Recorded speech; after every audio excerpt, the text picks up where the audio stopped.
Claire's revenge plot worries Nikki, and Phyllis begins to question Nick's intentions. If Kane gives up on his dreams for Genoa City, Lily offers to help him make amends with the children in his special train car, which is adorned with monograms. Ashby urges Lily to open the door to the idea that they might have a future after they argue over their trust difficulties. He reminds her of their forever pledge to one another. She lashes out. Relationships die. He decides to speak to the kids alone because they are unable to agree, believing that they will finally comprehend. Holden shows up and says he's there to talk about a job. Lily insists on specifics. After telling her that he is in charge of certain property, they start talking about what a great man Damien was. She tells Holden to keep away or watch his back and questions her ex about rehiring someone he fired. Holden acknowledges that Damien played a significant role in his life, but he also expresses gratitude for his work. She issues another warning, informs Kane that she will not grant him any of the ridiculous requests he has made, and then quickly leaves. Holden says he's sorry for disturbing Kane. Ashby tells him not to be disrespectful to Lily when he refers to her as his angry ex. Kane requests that he include Nick Newman on the list of those he wants him to be close to. He's curious about his thoughts.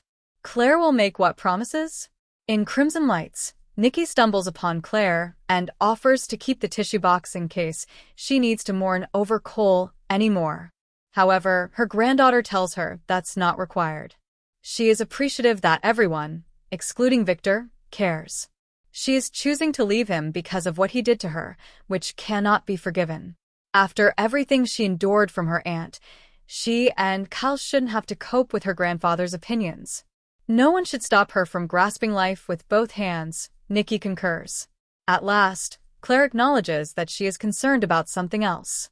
It must be that despicable Audra, Nikki surmises.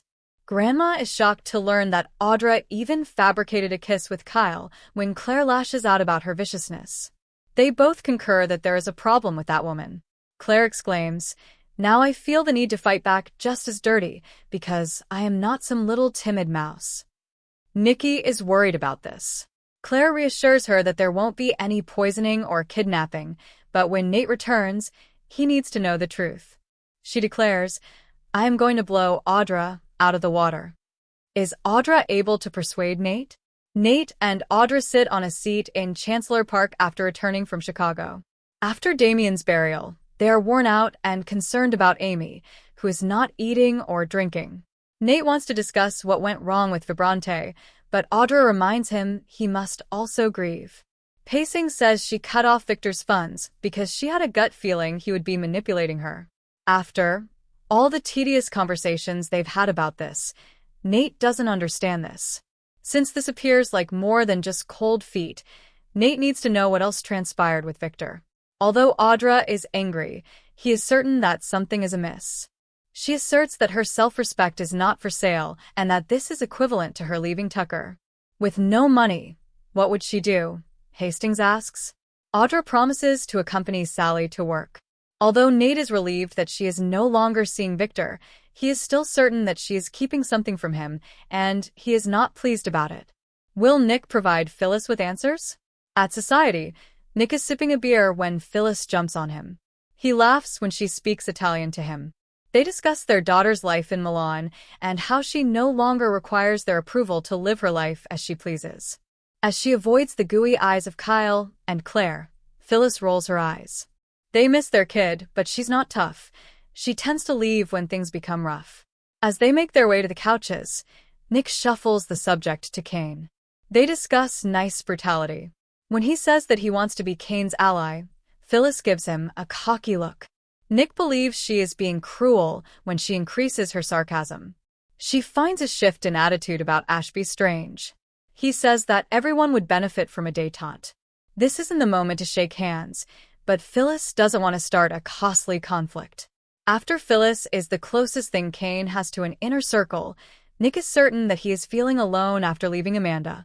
Nick and Phyllis approach Lily as she enters Society. She describes the twins' anguish upon discovering their father's other life. How can they possibly forgive him? Vivacious, according to Phyllis. Children are like that, and they will move on. Lily doesn't think Kane will even confront it. She says, He will have to deal with me if he hurts them any more than he has. Kane will tell the twins what? Kane, who is by himself in his train car, contacts Charlie after finishing a drink and leaves a message asking him to call his sister so he can explain the situation. They have a great deal to discuss. The Young and the Restless next episode. Holden resists his feelings for Claire.